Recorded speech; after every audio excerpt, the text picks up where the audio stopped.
Have you ever passed somebody's house and you've seen the sprinklers on when it's downpouring out, and you think, why in the world are they watering the lawn when it is downpouring outside? Well, it's not that they choose to, it's just that their sprinkler system is not a smart system. It's just manually controlled, or it's controlled by a switch that has a set schedule. And the set schedule is based on whatever you put in the system. But if you're having a lot of rain, like we've been having a lot of rain lately. Could be worse. How? Could be raining.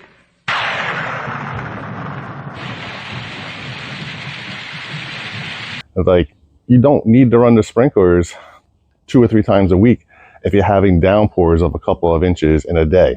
It's like, in fact, you probably don't even need the water at all for the entire week. So I'm happy to have gotten this. It's the Imolaza ET Master Smart Sprinkler Controller. I'll be honest, I've had people offer me a sprinkler controller, not like this, not a smart one like this, but just a new one to upgrade the one that I have right now. And I thought it was a little intimidating. I'm like, I'm not an electrician, whatever like that. So sure, you're giving this to me, but I don't know how it works and stuff like that. What is great about this product is that we're going to walk through everything, the entire installation process, and there's an app for your phone, and it's smart. It knows when to water your lawn and when not to water your lawn based on the weather conditions and stuff like that. We will go through all that later on. We're going to start with the installation process, and what I love about it that they want to help people out that might be intimidated, like I was intimidated by getting something like this. But when you read the instructions and you see, they actually give you stickers to label your wires so you know exactly what is going on the entire way. So you're not missing a step, because my system, to be honest, is 20 years old, maybe older, 30 years old. I don't know. It was here when we bought the house, and haven't changed it since. But having this, I'm looking forward to this. So let's break this thing open and go through some of the features, and we'll do the installation and give it a test run. Imolaza ET Master Smart Sprinkler Controller. The ET stands for Evapotranspiration Master. Basically, it's an intelligent watering sprinkler system, which basically will turn on and off. Will run your sprinklers, or let's say it won't run your sprinklers when not necessary. Some of the technologies that are built into this, the watering duration expert. So on the app, you can set up your garden's different areas, such as plant types, sprinkler types, soil types, sunlight exposure, slope, and area size, and it will automatically generate scientific precision watering duration. It's also the Imolaza Smart Weather Genius. Is a hyper-precision weather forecasting and monitoring system which integrates with meteorological satellite data from the National Weather Service. So it's basically checking out the weather, and that will determine whether or not, pun intended, to water the lawn or not. The Evapotranspiration Master part, it monitors the natural evaporation of water. So basically, again, like if yesterday we had a couple inches of rain, so it would monitor the evaporation of the water in the ground to determine whether or not it should run again.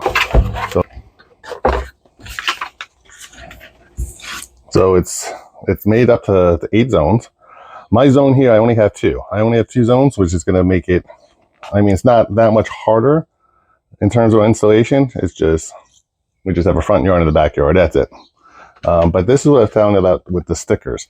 So here, what you're going to do is when we're doing the installation, they're going to tell you where to label the wires before you take off the old one. So this way you know where to wire the new ones.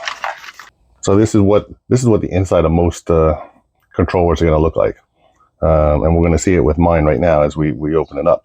So you normally have the connectors is basically one for the master valve or pump. And then you have 1 through 8 based on the number of zones. And then if you have a rain sensor, that's what the S's are for. The COM is to connect to the common terminal. And having the stickers is going to help. And here's a mounting template. So where the controller is going to be held. So there's the back side of it. And I'm sure we're going to be opening it up shortly. Mounting screws, which I just take these and throw them in the garbage. I mean, but to be honest, I mean, yeah, these little doodads, I can't stand them. To find screws that actually fit mounting holes, regular wood screws don't fit in there. So keep the screws, but get rid of those stupid things. Here's your AC plug. And they even provide you with a tiny little screwdriver in case you do not have one. So, I mean, that in itself, I mean, you got to be impressed at the fact that when they send you this, they're not only telling you like step by step what you need to do to replace your old one, but what they're doing is they're giving you guidance in terms of like having a sticker so you can label the wires before you take it off the old controller. And they're giving you a kind of a picture of what it's going to look like on the inside when we do the installation of this. So I'm pretty impressed, and hopefully everything else works out the same way. Things that you'll need: Wi-Fi. They suggested you be close to the Wi-Fi. This is going to be installed right next to the router, so you can't get any closer than that. Smartphone, so you can have the app. Phillips screwdriver, which they actually provided. A hammer and a drill for installing it on the wall. So what they recommend is that you test the old controller first. I've already done that, and then we're going to open it up. So let's go over there right now. Okay, so here's my old controller. This one's actually set up for 8 zones also, but again, I only have 2 here. So for mine, we're gonna pull this off, and then you can see how dirty it is on the inside. Pretty nasty. We'll get in nice and close. So there we are. So their suggestion is you take a picture of it first, so this way you know where all the wires started, and then we're gonna put the stickers on here. My first wire, it's labeled, I don't know if you saw it before, but it is labeled on top as common. So that's the C. So we're gonna take the C sticker off, and we're gonna put it around the common. Oh, there we go. So then the next one is for my zone. So it's the green wire is zone 1. So we're going to grab the number 1 sticker. I'm going to put that one on the green wire. I'll get that out of the way. And then the red wire is my zone 2. So ever try and wire a fan that's connected to a switch? Like the light and the fan are connected to a switch, and you're like, which wire goes to which? And it's like those guys should take a page out of their book and providing stickers. So now the next one, the next wire I have is the 24 volts. So that's going to be, so I have two black wires for 24 volts. So that's these right here. So the AC 24 volt. So again, I'm not an electrician, so I'm not quite sure what's what, but I'm going with it because it's so straightforward. I'm very, very impressed that this is how they set things up. And I guess we could take the battery off. I mean, this is the battery backup for the controller. This is basically done, so I think we could take this out. Just getting in the way. All right, now we're gonna go to the other 24 volt. Okay, there we go. That's all the wires I have inside. So I have the common, zone 1, zone 2, and then 2 wires for the 24 volt. And that's it. This thing is ready to be taken down and replaced with the new one. So to take it down, we're going to unplug it first. So I'm unplugging it from my strip outlet up here. Before we take it off, we have to take off the wires. So let's take off the wires first. Yeah, it's pretty cool that they actually provided a little, even though I have a whole bunch of these little screwdrivers, but there was another video I was doing with another tool that I had gotten, and it was a special star key, and they didn't provide a tool for it, even though, yes, I have one, but not everyone has. I mean, yeah, most people have Allen wrenches, but not everyone has those star screws or whatever. So here we go. Those are our 2 AC. Well, that went to this. Interesting. All right, we're gonna have to see how that works. All right, so that's connected to this. So I'm assuming we're gonna need this. maybe not this, but something similar to this. Let's see how it goes through the rest of the installation. But here's the other wires right here. So now I got to figure out how this thing comes off the wall. There we go. And it's off. Check it out. It is off. Top one. This part comes off. And then there's the new inside. So there's the holes to mount for the other ones. So we're gonna, oh, my name is, yeah, they have the hole right there. So it doesn't, so you don't have to use this. You could use that, screw hole instead, which is what I am gonna do, because that's gonna be on there even stronger then. I could reuse the same screw, but you know what, they're so old, let's get a couple of new ones. There. So now we are going to, using a photo from previous wiring as a reference, attach a common wire to either the common terminal and connect the remaining wires to the individual numbered terminals, ensuring that each terminal has only one wire attached. Okay, it says attach to either common. All right, so we will attach to the first common.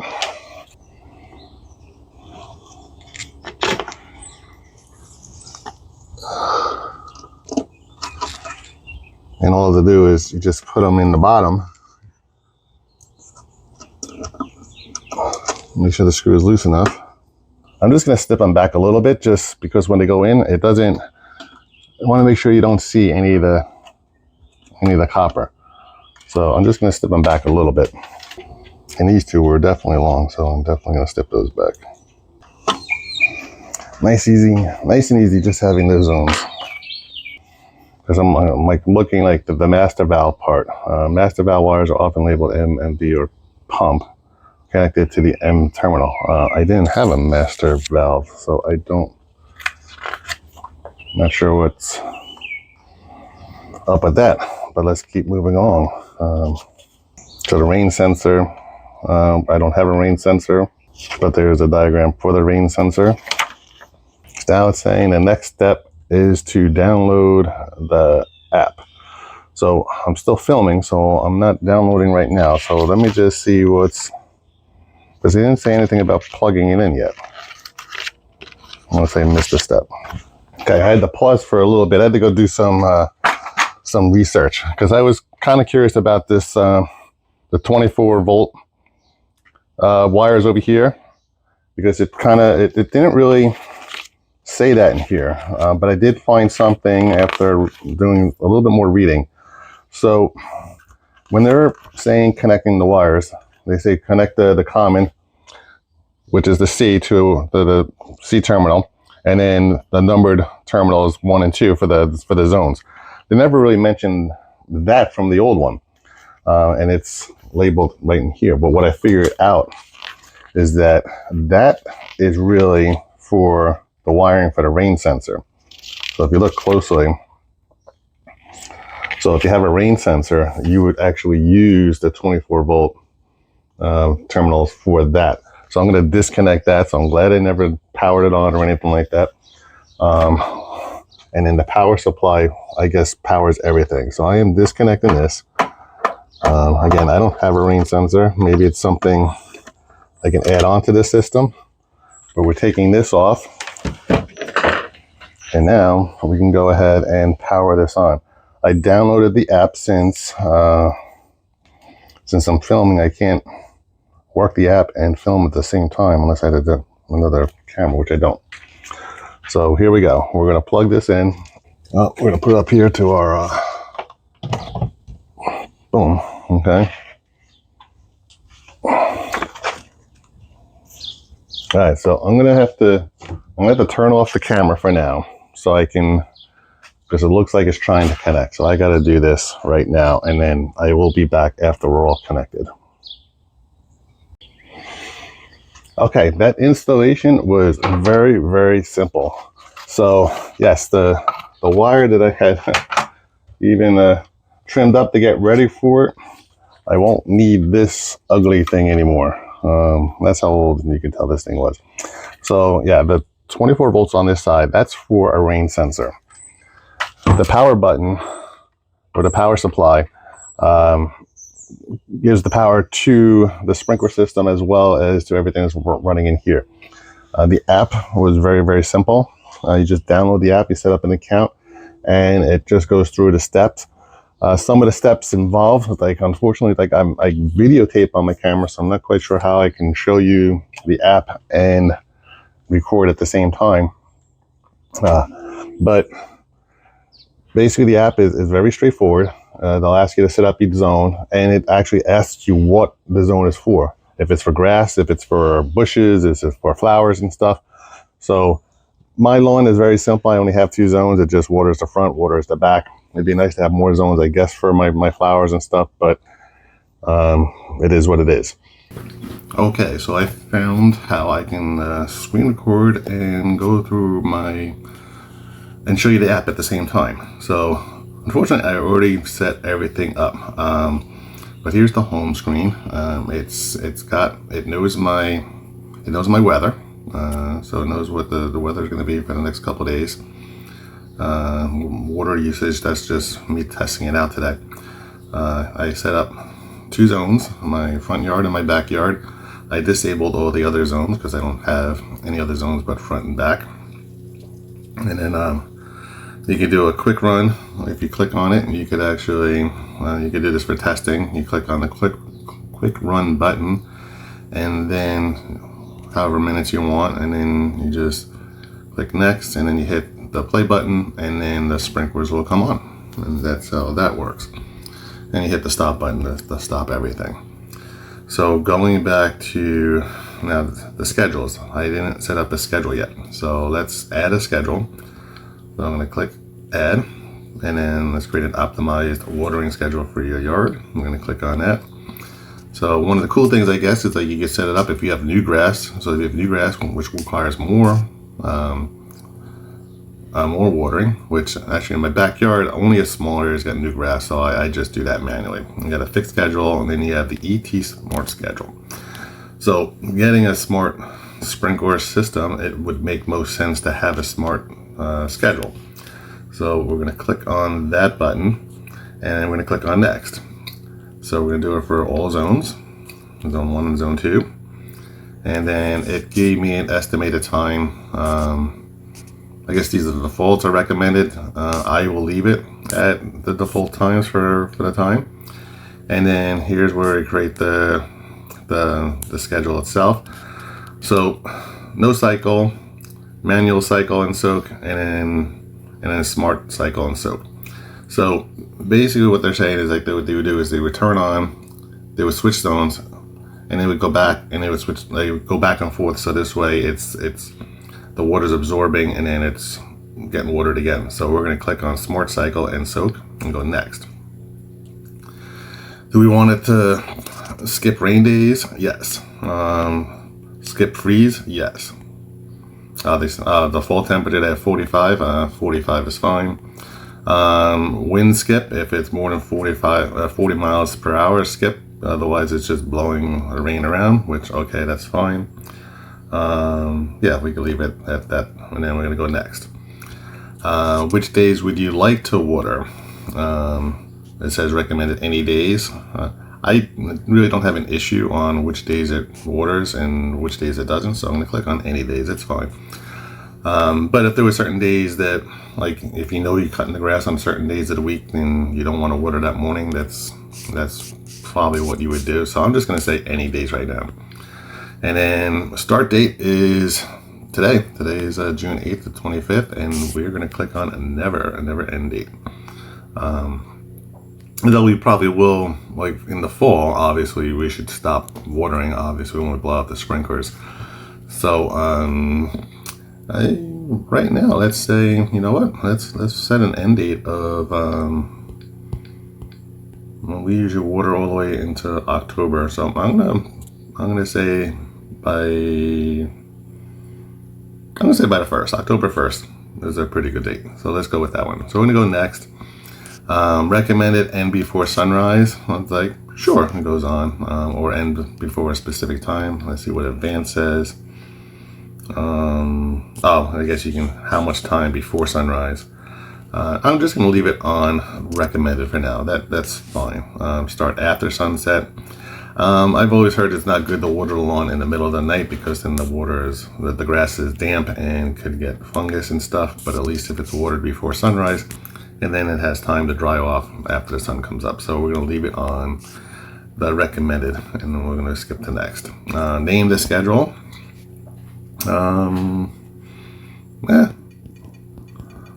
Watering. No, how about let's call it we'll call it the main schedule. We'll call it main schedule. And confirm. Your schedule has been successfully created. I'm going to click on finish. And here we go. So it's a watering duration. I don't know. I guess that's for the day. The next run is scheduled for today at 10 o'clock p.m. Interesting. Interesting that's picking at 10 o'clock at night when I'm saying before sunrise. Let's look at that a little bit. Any days on an irrigation duration, start and skip. So, okay, they have it set for, I wonder if they did that because, I don't know. I don't know why they did that. But you know what? We're gonna leave it, and let's see how smart it really is. So we're gonna go back to, I guess, the home, and here's the end of the. Here's where we're at. So yeah, and it was the weather for the next couple of days. So well, good to know. No rain tomorrow, which I was supposed to. It was forecasted for tomorrow, so I'm glad there is no rain for tomorrow. Again, they have it starting at 10 o'clock at night. That's interesting. But we're gonna leave it like that, I guess. Zoned irrigation times and before sunrise. Let's see, if we go back to advanced, start before sunrise. Let's apply that. Let's see what happens with the schedule. So right now it's start before sunrise, 10 minutes before sunrise. Let's go back to, we'll go to 40 minutes. 40 minutes before sunrise, since it says it's gonna water for 30 minutes. So let's try that and confirm. And now we go back to the home screen. And now this is a lot better. So now it's looking to water tomorrow at 4:41 a.m. So that is better than watering at 10 o'clock at night. So I am happy with that. So that's the app. You use these buttons here as play buttons and stuff like that. So you hit the forward button for the next zone. Right now it clicked on the zone 1. If you hit the play button, and that's how simple it goes on. And they're on.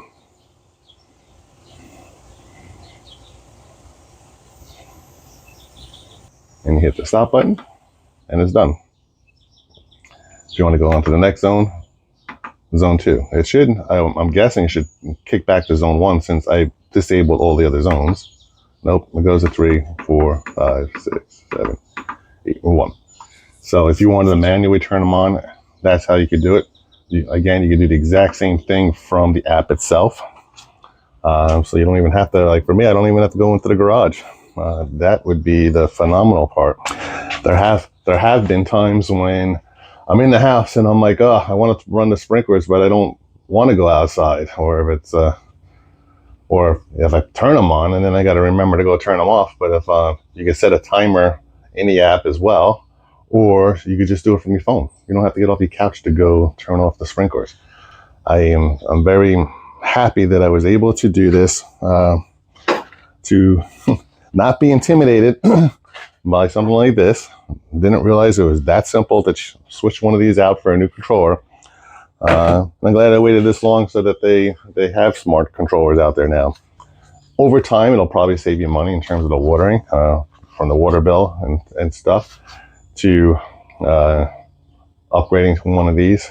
I'm glad I did it. I'm glad I finally took the time to do this and to share it with you guys. And if I'll leave a link for this in the description down below if you are interested in purchasing one of these. All right, thank you, and to the next video.